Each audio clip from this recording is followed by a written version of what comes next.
후서 2장 20절, 21절 우리 한 목소리로 같이 성경을 찾으셨으면 보시고 또 화면을 보셔도 좋고요. 한 목소리로 같이 읽겠습니다. 시작. 큰 집에는 금그릇과 은그릇뿐 아니라 나무그릇과 질그릇도 있어 귀하게 쓰는 것도 있고 천하게 쓰는 것도 있나니 그러므로 누구든지 이런 것에서 자기를 깨끗하게 하면 귀히 쓰는 그릇이 되어 거룩하고 주인의 쓰심에 합당하며 모든 선한 일에 준비함이 되리라. 아멘. 모든 선한 일에 쓰임받는 사람이라는 제목으로 함께 말씀을 나눕니다. 지금 우리가 이제 강림절, 대강절이라고도 하고 대림절이라고도 하고 주일 우리가 말씀 때 들었죠. 그 예수님의 오심을, 아기 예수님의 오심을 기다리는 그런 절기를 우리가 보내고 있습니다. 애드벤트라고 해서 주님이 이 땅에 현현하시는, 실제로 태어나셔서 성육신하시는 그날을, 구원자로 오시는 그날을 우리가 4주 동안 기다리는 그러한 절기죠. 여러분, 이 절기 가운데에 그냥 그렇구나라고 그냥 지나가는 것이 아니라 정말 내 마음 가운데에 예수님을 기다리고 고대하며 모시는 그런 마음이 여러분 가운데 있게 되기를 간절히 축원합니다. 왜냐하면 그 예수님은 그냥 오신 게 아니잖아요. 그 예수님이 오셨기 때문에 우리가 그 예수님을 믿을 수 있고, 그리고 그 예수님을 통해서 내 인생이 변화되고 내 영이 변화되고 내가 그 소망 가운데 살아가는 거잖아요. 내가 그 사랑 가운데 살아가는 것이고 기쁨 가운데 살아가는 것이고 그 천국의 소망 가지고 우리가 살아가는 거잖아요. 그 기다림이 있다면 여러분, 이제 우리가 해야 할 일은, 주님께서 우리를 이 자리에 부르셨는데, 주님께서 우리를 광교 꿈의 교회를 부르셨는데, 주님께서 우리를 그 소망 가운데에 그 기쁨 가운데 부르셨는데 그것을 흘려보내 전하는 일이 우리의 사명인 줄로 믿습니다. 오늘 디모데 후서의 말씀을 우리가 함께 볼 텐데, 디모데 후서가 사도 바울이 그의 정말 사랑하는 아들과 같은 동역자 디모데에게 그 진심 어린 그 사랑, 깊은 사랑, 그리고 관심, 그야말로 그 누구와도 견줄 수 없을 만한 그 예수님이 여러분을 사랑하시는 것만 같은 그러한 모습으로 이 디모데를 생각하며 그에게 가르치는 것, 그리고 복음을 다시 한번 상기시키는 것, 그러한 내용들이 지금 디모데 전후서에 있는 내용들이거든요. 여러분, 그리고 이 내용은 단순히 사도 바울이 디모데에게만 전하는 것이 아니라, 편지의 형식은 디모데에게 쓰는 것이지만 이것이 오늘날 우리에게 읽힌다는 것은 성령께서, 하나님께서 사도 바울을 통해서 또 디모데를 통해서 우리에게 하시는 말씀인 줄로 믿습니다. 그 말씀으로 받고 우리가 이 말씀을 정말 내 삶에 잘 적용해서 주님께서 나에게 주신 사명이 무엇일까? 우리가 이 주님을 기다리고 있는 이 시기에, 이 절기에 우리가 그 주님을 기다리는 의미가 무엇일까? 내가 가지고 행해야 될 그 사명이란 것이 무엇일까? 다시 한번 깨닫고, 그리고 그 사명대로 일할 수 있는 저와 여러분 되시길 간절히 축원합니다. 디모데가 사도 바울이 옥에 갇혀 있을 때에 그가 다 할 수 없는 복음 전파 사명을 디모데가 좀 대신 할 수 있도록 가르치고 권면하는 내용이 지금 여기에 담겨 있습니다. 그리고 그 가르침의 내용이, 목적이 모든 선한 일에 쓰임 받아라, 그런 내용이에요. 그리고 그렇게 쓰임 받았을 때에 하늘에 하나님께서 예비하신 그 상급을 받아라, 누려라, 그런 의미이고 그러한 뜻입니다. 그리고 그 내용이 지금 오늘 우리에게 전해지고 있다는 거예요. 여러분, 우리가 오늘 말씀을 듣는 것뿐만 아니라 그간 배워왔고 앞으로도 배워갈 것인데, 그 배우는 것이 여러분의 인생을 다시 한번 변화시키고, 여러분뿐만 아니라 여러분 주변에 있는 모든 지체들, 특히 여러분의 가족들, 여러분의 자녀들, 모두를 변화시킬 수 있는 복음이 되기를 간절히 축복합니다. 2절 말씀을 한번 볼게요. 디모데후서 2장 2절 말씀에 또 내가 많은 증인 앞에서 내게 들은 바를 충성된 사람들에게 부탁하라. 그들이 또 다른 사람들을 가르칠 수 있으리라. 여러분, 우리가 배웁니다. 사도 바울이 이 디모데를 가르치는 것처럼 오늘 말씀을 통해서 하나님께 주시는 말씀이 우리에게 전해집니다. 우리가 가르침을 받는 거죠. 그런데 이 사도 바울이 디모데에게 권면하는 것 중에 중요한 것이 무엇입니까? 너가 배운 것에서 끝나지 말아라 이거예요. 여러분, 복음은 한 곳에 머물러 있으면 안 됩니다. 복음은 그 속성 자체가 흘러가야 되는 거예요. 흘러가야 되는 거예요. 사도 바울이 디모데에게 서신을 보낸 이유도, 가르침을 준 이유도 너가 이 가르침을 받고 너가 참된 목자로 그냥 잘 살아라 라고 해서 끝나는 것이 아니라 그 주된 목적은 무엇이냐? 배운 대로 잘 또 가르쳐라.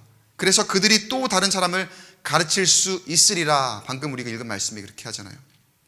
배워서 남을 주라는 거죠. 여러분, 우리 그리스도인의 사명은 배워서 그것이 나에게 머물러 있는 것이 아니라, 그게 뭐 복음이 되었든 성경 말씀이 되었든 세상의 지식이 되었든 지혜가 되었든 그 어떤 것이든지 나에게 머무르는 것이 아니라 내가 얻은 것, 내가 배운 것, 내가 습득한 것은 흘러 전해져야 할 줄 믿습니다. 배워서 남 줘야 되는 게 우리 그리스도인의 사명이에요. 디모데에게 가르치고 있는 거죠. 배운 사람들이 또 가르치도록 해서 계속해서 복음이 흘러 가도록 사도 바울이 이렇게 가르치고 전하고 있어요. 그 사도 바울의 마음 가운데에 자리 잡고 있는 말씀 하나가 있었을 거예요. 그게 무엇일까요? 예수님께서 말씀하신 지상대명령, 그러므로 너희는 가서 모든 민족과 제자로 삼아 아버지와 아들과 성령의 이름으로 세례를 베풀고 내가 너희에게 분부한 것을 가르쳐 지키게 하라. 이 말씀이 사도 바울 마음 가운데에 떠나지 않고 계속해서 있어요. 그러니까 이걸 전하지 않고는, 이걸 가르치지 않고는 견딜 수가 없는 거죠. 복음을 전해야 하고 가르쳐야 하고 또 그 배운 사람이 다시 가르칠 수 있도록 예수님이 말씀하신 그 사명을 가슴 깊이 새기고 있습니다. 그런데 지금 제가 이제 바로 다음에 읽어드릴 이 말씀이 정말 중요한데, 이 말씀에 대한 진리, 이 말씀에 대한 진리의 깨달음이 없었다면 사도 바울도 아마 이렇게까지 하지 않았을지 몰라요. 사도 바울이 이 사실을 깨닫고 있기 때문에 어떠한 상황에서도, 그가 옥에 갇혀있는 상황에서도 복음을 전하고 가르칠 수 있었던 것인데, 9절 말씀 보세요. 9절 말씀 한 목소리로 같이 읽어보겠습니다. 시작. 복음으로 말미암아 내가 죄인과 같이 매이는 데까지 고난을 받았으나 하나님의 말씀은 매이지 아니하니라. 저를 한번 따라해 보시기 바랍니다. 하나님의 말씀은 매이지 않습니다. 하나님의 말씀은 여러분 매이는 게 아니에요. 지금 사도 바울은 매여 있지만 사도 바울은 자유롭지 못하고 지금까지 그 복음 때문에 고난까지도 받았지만 사도 바울이 그럼에도 계속해서 전할 수 있는 것은, 계속해서 가르치며 믿음으로 선포할 수 있는 데에는 이 깨달음이 있었기 때문에 어떤 거예요? 하나님의 말씀은 어떠한 상황 가운데서도 절대로 매이지 않는다는 거예요. 그 자리에 머물러 있지 않는다는 거예요. 여러분 기억하시기 바랍니다. 하나님의 말씀은 살아있는 줄로 믿습니다. 한 군데 그냥 딱 머물러 있는 것이 아니라 역동적으로 살아 숨쉬고 우리가 어디를 가든지 우리와 함께 동행하며 그렇게 전파되는 속성, 내가 가는 그곳에 함께 나와 함께 놀라운 능력으로 동행하는 그런 속성으로 우리와 함께하는 줄로 여러분 믿으시기 바랍니다. 때로 내가 할 수 없다고 생각하는 그 순간에도 여러분 그 말씀은 흘러가고 있어요. 내 조건과 내 환경과 여건과 여러 가지 그런 것들이 나는 할 수 없을 것 같은데 라고 생각되는 그러한 때에도 여러분 말씀은 살아 움직이고 있고 복음은 흘러가고 있다는 사실이에요. 부르신 곳에서 나는 예배하네. 어떤 상황에도 나는 예배하네. 여러분 그 찬양 가사 기억하시죠? 여러분 우리가 어떤 상황에도 예배해야 하는 이유가 바로 이런 거예요. 어떤 때에는 내가 지금 기분이 아니야, 상황이 아니야, 조건이 아니야, 내가 지금 예배할 때가 아니야, 너무 피곤해, 내가 지금 집안의 일이 너무나 바빠, 환경이 너무 안 좋아, 분위기가 맞지 않는 것 같다.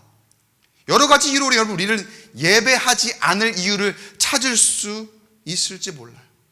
사람 눈치 보고, 때로는 코로나다, 또 뭐다, 여러 가지 다른 이유로 세상이 어떻게 우리에게 반응하는지 세상의 눈치를 보고 살피는 때가 있지 않습니까? 그러나 여러분, 하나님의 말씀은, 그 복음은 상황과 여건을 초월해서 역사하는 줄로 믿습니다. 하나님의 말씀은요, 나는 가다가 장애물에 막혀서 걸릴 수 있지만, 나는 어떤 환경에, 어떤 여건이 좋지 않음에 내가 예배하지 못한다고 생각할 수 있지만, 하나님의 말씀은 그 어떠한 막힘도 없이 장애물을 넘을 수도 있고 통과할 수도 있고, 내가 생각하는 어려움, 그러한 것쯤은 아주 가볍게 초월하는 그러한 말씀인 줄로 믿습니다. 여러분, 우리가 그 말씀을 의지해야 돼요. 여러분, 우리가 그 말씀을 신뢰해야 합니다. 어떤 상황에도 매이지 않는 그 말씀, 살아서 역동적으로 움직이는 그 말씀, 우리가 의지해야 된다고요. 그런데 우리가 잘못 생각할 때가 얼마나 많습니까? 내가 상황 안 되면 말씀도 같이 머무른다고 생각하고, 내가 전도할 조건이 안 돼서 내가 못 전하니까 거기에 복음도 그대로 머물러 있는 줄로 생각할 때가 얼마나 많아요. 근데 그렇지 않아요. 사도 바울이 옥에 갇혀 있음에도 사도 바울과 함께 복음이 갇혀 있습니까? 사도 바울과 함께 복음이 거기에 머물러 있습니까? 그렇지 않잖아요. 말씀은 전해지잖아요. 그 말씀은 역사하시잖아요. 어떻게 해요? 디모데를 통해서, 또 디모데와 함께하는 동역자들을 통해서, 그를 통해 가르쳐지며 또 전해지며 흘러 가더라는 거예요. 누가 증인입니까? 저와 여러분이 증인이죠. 사도 바울이 옥에 갇혀서 그 복음이 거기 머물러 있었다면 저와 여러분이 그 복음을 듣고 이렇게 변해질 수 있을까요? 저와 여러분이 그 말씀을 듣기 위해 이 자리에 함께 할 수 있을까요? 흘러와서 저와 여러분이 있는 것이고, 또 그 복음은, 그 말씀은 저와 여러분을 통해서 흘러 가게 될 줄 믿습니다. 여기에 매이지 않고 흘러가게 된다는 거예요. 사랑하는 성도 여러분, 복음이 흘러가도록 우리가 그 사명을 받았습니다. 우리가 그렇게 쓰임받아야 합니다. 사도 바울이 고백한 것처럼, 사도 바울이 그렇게 복음이 흘러가는 사명을 감당함에도 자신에게 여전히 고난이 있다고 이야기했습니다. 때로는 어려움이 있다고 이야기했습니다. 맞습니다. 그냥 순탄하게 그렇게 그냥 흘러가는 게 아니에요. 그 가운데에는 현실적인 어려움, 그리고 아픔, 힘든 것들이 있죠. 여러 가지 모양으로, 내 육신의 모양으로, 그리고 내 상황이 자유롭지 못할 때가 있고, 내가 원하는 계획대로, 내 방법대로 되지 않을 때도 있습니다. 그럴 때 사도 바울이 뭐라고 권면합니까? 인내하라, 오래 참으라. 여러분, 이때가 어쩌면 저도 그렇고요, 여러분도 그렇고 참 많이 인내해야 될 때인 것 같아요. 생각대로, 욕심대로 잘 되지 않고, 특히 교회 예배와, 제가 이제 서두에 예배 인원에 대해서 말씀드렸지만, 그런 것들이 참 사람 생각대로 되지 않아요. 사람 마음대로 되지 않아요. 때로는 뭐 욕심일 수도 있지만 욕심대로 되지 않는 그런 것들이 있어요. 근데 이 말씀을 준비하면서도 저에게도 주시는 말씀이고 여러분에게도 이렇게 말씀하시는 듯해요. 뭐라고요? 좀 더 참아라. 좀 더 인내해라. 좀 더 견디며 기도해라. 그렇게 권면하셔요. 그 끝에 하나님께서 우리에게 승리를 허락하실 줄 믿습니다. 바라기는 잘 이겨내시는 저와 여러분 되시길 축원합니다. 인내하면 승리하고 승리하면 하나님의 그 영광을 우리가 함께 누리게 될 줄 믿습니다. 지금 우리의 현재의 모습이 비록 완성된 것처럼 보이지 않는다 하더라도 하나님께서 우리를 다듬으실 거예요. 그리고 아주 유용한 도구로 삼아서 하나님의 일하심을 저와 여러분을 통해서 드러내시기 위해 잘 배우도록, 또 배운 거 잘 가르치도록, 잘 전하도록 그 흘러가는 복음 전파의 사명자 삼아 주실 줄 믿습니다. 자, 그럼 그렇게 잘 전하는 사명을 우리가 감당을 해야 되는데, 그러기 위해서 하나 또 중요한 게 있습니다. 15절 말씀 볼게요.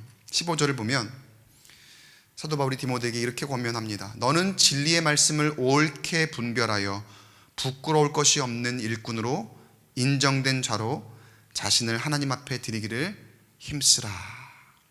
뭐라 그래요? 옳게 분별하래요. 옳게 분별하라. 당시에 사도 바울이 이렇게 얘기해야 되는 배경이 하나 있습니다. 당시에 에베소 교회를 비롯한 초대교회에는 영지주의라고 하는 이단이 참 큰 이슈가 되었어요. 영지주의는 간단하게 말하면요, 육은 무조건 악한 거예요. 그러니까 오직 영이 선한 것이고 육은 악한 극단적인 이원론을 주장하는 거죠. 그러다 보니까 어떤 문제가 있느냐 하면은 이 영지주의자들이 그 부활에 대한 의미를 굉장히 축소시킵니다. 부활에 대한 의미를 굉장히 축소시켜버리고 예수님의 성육신을 부인하고, 몸은 악한 거니까 어떻게 하나님이 몸을 입고 오냐, 여러분 성육신을 부인하고 몸의 부활은 실제로 일어난 것이 아니다, 이렇게까지 주장을 하는 거죠. 실제로 일어난 것처럼 보이기는 하지만 실상은 그런 게 아니다라고 자기들만의 어떤 논리를 펴서 주장을 그렇게 하는 거예요. 근데 그 이야기를 듣고서 분별할 수 있는 사람은 괜찮은데, 여러분 요즘 시대 이단도 그렇잖아요. 요즘 우리 시대에 들리는 많은 이야기들도 그렇잖아요. 체험이 없는 사람들은, 아직까지 그 믿음이 단단하지 못한 사람들은 어때요? 그 말이 그럴듯하게 들리거든요. 그러니까 미혹되는 거예요. 꽤 많은 사람들이 그 영지주의자들에게 현혹이 됩니다. 당시 영지주의가 굉장히 명상적이기도 하고, 또 육이 행할 그 악한 모습들을 완전히 차단하기 위해서 아주 극단적인 금욕까지도 강조했던 그런 부류들이거든요. 그러면서 사도 바울이 전하는 복음에 논쟁하며 맞서기를 굉장히 좋아합니다. 그러니까 뭔가 이게 조금 더 엄격하니까, 그리고 사도 바울과 맞서 논쟁하는 그런 모습들에 있어서 이게 맞는 것 같기도 하고, 이게 왠지 우리가 지켜야 되는 것, 따라야 되는 것 같은 그런 모습으로 사람들이 받아들일 만큼 그렇게 흘러가기도 했더라는 거죠. 그래서 당시에 아주 큰 이슈가 되었던 이단이 바로 이 영지주의. 17절 18절에서 사도 바울이 그에 대해 이야기하는 부분이 있어요. 17절 18절 보면은요, 그들의 말은 악성 종양이 퍼져나감 같은데 그 중에 후메네오와 빌레도가 있느니라. 진리에 관하여는 그들이 그릇되었도다. 부활이 이미 지나갔다 하므로 어떤 사람들의 믿음을 무너뜨리느니라. 부활이 이미 지나갔다 해서 사람들의 믿음을 무너뜨리는 거예요. 믿음을 약하게 하는 거예요. 여러분, 우리가 지금 살고 있는 이 시대를 한번 볼게요. 정말 그 어느 때보다 분별의 능력이 요구되는 그런 시대입니다. 우리가 듣고 보고 하는 정보가 얼마나 많습니까? 그야말로 정보의 홍수죠. 여러분 유튜브 많이 보시죠. TV도 많이 보시고, 그리고 인터넷, 네이버, 다음 그런 걸 통해서 여러분 얼마나 많은 정보들을 봅니까? 예전에는 신문을 찾아봐야 되고 또 뉴스를 틀어봐야 그날의 소식을 알게 되는데, 지금은 언제든지 어느 때든지 그런데 그것들을 많이 보는 건 좋은데, 너무나 접근하기 쉬워서 편리한 건 좋은데, 마음만 먹으면 빠르고 유용한 정보들을 잘 알 수 있는데, 저도 요즘에 유튜브를 보니까 제가 집에서 못 고칠 게 없겠더라고요. 막 욕실 환풍기도 달겠고, 그 전기 코드 그 선 같은 것도 그거 보면은 다 알 수 있어요. 너무 쉽게 잘 설명을 해놨더라고요. 그래서 그 정보들이 정말 검색 하나만 하면 그냥 쉽게 나와서 바로 보고 뭘 할 수 있도록. 여러분 요리도 그렇게 하시잖아요. 아니신가? 요리 이미 달인들이시라 그런 거 막 굳이 참고 안 해도 그런 것들이 너무나 쉽게 지금 잘 볼 수 있게 되어 있는데, 문제는 그런 생활 속의 어떤 유익한 정보들 뿐만 아니라 때로는 종교적인 것들, 때로는 진리를 분별하는 그런 것들, 때로는 여러분 우리의 그 일상 가운데에서 민간요법으로 알려져 있는 그런 것들도 정말 얼마나 많은지 몰라요. 근데 때로는 거기에 조심해야 될 것들이 많이 있거든요.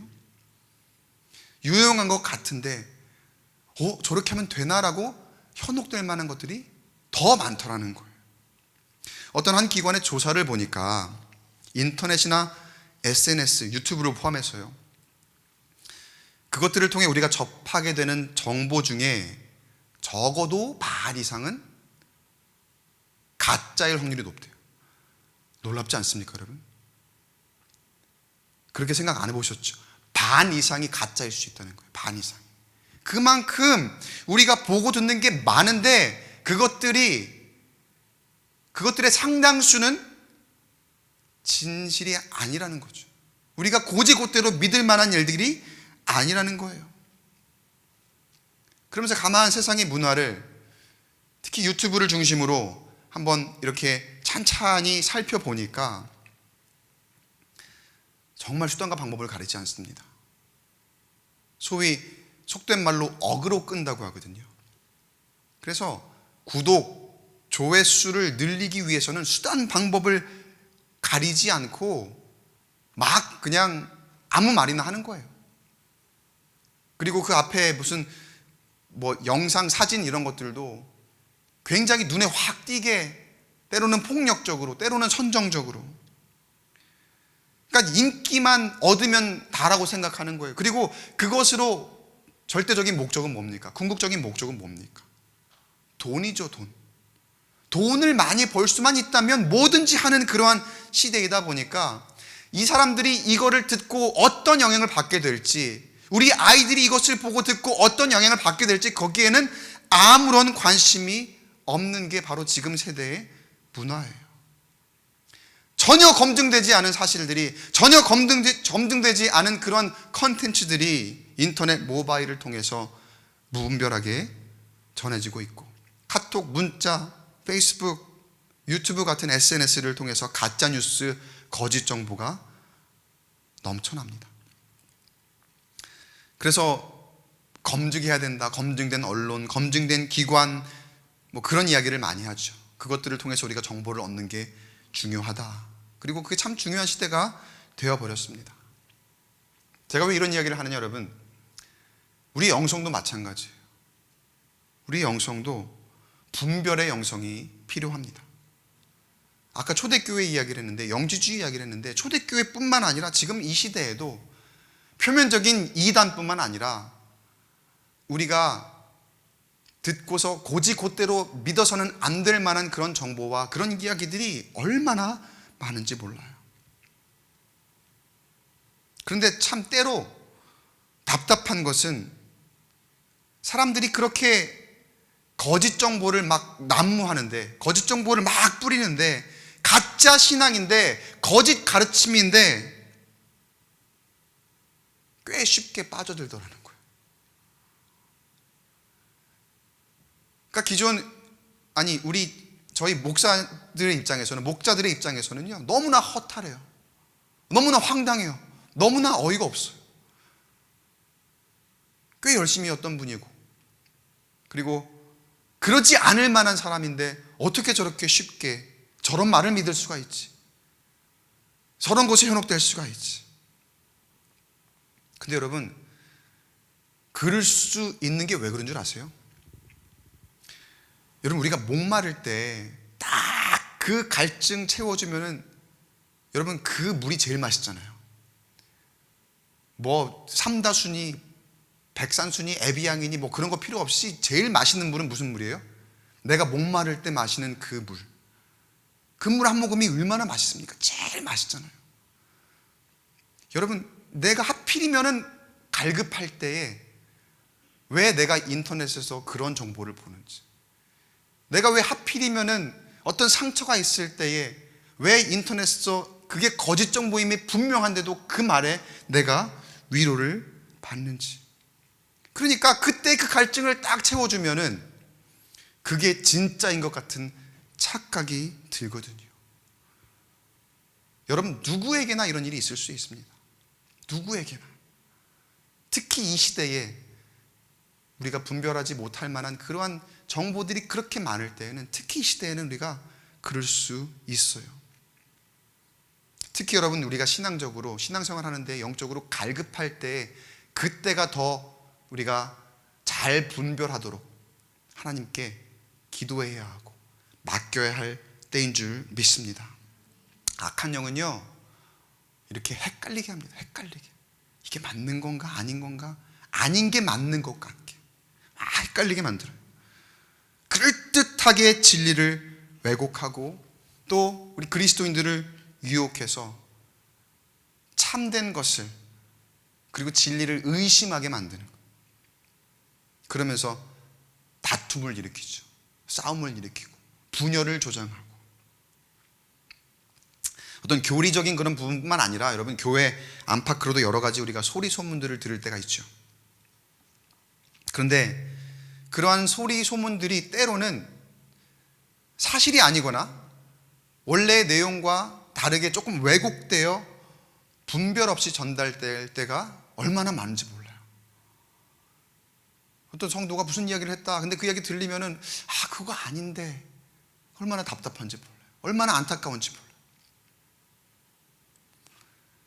그게 내가 그러려고 한 건 아니지만 내가 얘기 들리는 게 그거였으니까 나도 모르게 내가 의도치는 않았지만 그렇게 교회의 분쟁과 분열을 만들 수도 있는 거거든요. 여러분, 그래서 우리에게 이 시대에 진정으로 필요한 것이 무엇이냐? 분별의 영성인 줄로 믿습니다. 분별의 영이 너무나 필요한 때예요, 지금. 에베소 교회에도 딱 그런 분별의 영성이 필요했던 거예요. 그래서 사도 바울이 디모데를 통해서 조심하라고, 경계하라고, 사람들을 잘 가르치라고, 이런 악성 종양들이 있는데 그것들을 잘 분별할 수 있도록 잘 가르쳐라 라고 이렇게 권면합니다. 그러면서 23절에 이렇게 이야기하죠. 어리석고 무식한 변론을 버리라. 이에서 다툼이 나는 줄 알미라. 수요예배 함께 계시는 사랑하는 성도 여러분, 바라기는 우리가 이 시대에 잘 분별하여 준비된 그릇으로, 하나님이 쓰시는 그릇으로 하나님 앞에 바로 설 수 있게 되기를 간절히 축원합니다. 여러 가지 종류의 그릇이 있을 겁니다. 여러 가지 종류의. 그 중에 겉으로 보이는 화려한 것이 있더라도 여러분, 그릇이 중요한 건 그 목적이 있죠. 그릇이 중요한 건 여러분 그 안에 무엇을 담느냐, 그게 진정한 가치를 결정하는 거죠. 그 그릇 자체가 아니라 그 그릇 안에 무엇을 담느냐. 여러분, 분별의 영이 이런 것들을 좌우합니다. 무엇을 담을 수 있느냐. 바라기는 우리가 잘 분별하고 다툼을 멀리하고, 그래서 영적인 분별력을 가지고 먼저 나를 잘 가꾸었을 때 하나님께서 우리를 하나님의 선한 도구로 사용해 주실 줄로 믿습니다. 21절 말씀 다시 한번 같이 한 목소리로 읽어보겠습니다. 21절 시작. 그러므로 누구든지 이런 것에서 자기를 깨끗하게 하면 귀히 쓰는 그릇이 되어 거룩하고 주인의 쓰임에 합당하며 모든 선한 일에 준비함이 되리라. 아멘. 여러분, 내가 나를 먼저 깨끗하게 할 때에 나는 어떻게 쓰임받느냐? 모든 선한 일에 합당하게. 여러분이 무슨 일을 하든지 그 일이 선한 일이 되는 거예요. 하나님의 일이 되니까. 선한 일에 잘 쓰임받는 그릇이 되어야죠. 그러기 위해서 나를 먼저 깨끗하게 해라, 이렇게 권면합니다. 어떻게 합니까? 기도함으로, 예배함으로. 기도함, 예배함 결코 쉬운 건 아닙니다. 어렵습니다. 내 시간 더 많이 드려야 되고, 또 그만큼 내가 에너지도 쏟아야 되고, 와서 앉아있는 건 뭐 쉽습니까? 다 어려운 거죠. 그만큼 시간을 많이 들여 내 노력, 그리고 우선순위를 먼저 드려야 되는 거, 그게 기도함과 예배함이거든요. 그런데 그러한 것들이 하나님 앞에 올려질 때에 하나님이 나를 깨끗게 하실 것이고, 그렇게 거룩한 영성으로, 순결한 영성으로 가꾸어 나아갈 때 우리에게 분별의 영으로 성령께서 역사하실 것입니다. 여러분, 우리 사람에게 쓰임받는 건 아닙니다. 우리는 교회에서 무슨 직분 받고 목사님이 이것 좀 맡아주세요, 이번 내년에는 이거 해주세요 라고 한다고 그거 절대로 목사님에게 쓰임받는 거 아니에요. 사람에게 쓰임받는 거 아니에요. 여러분이 하시는 모든 일은 다 성령 하나님이 하시는 일인 줄로 믿습니다.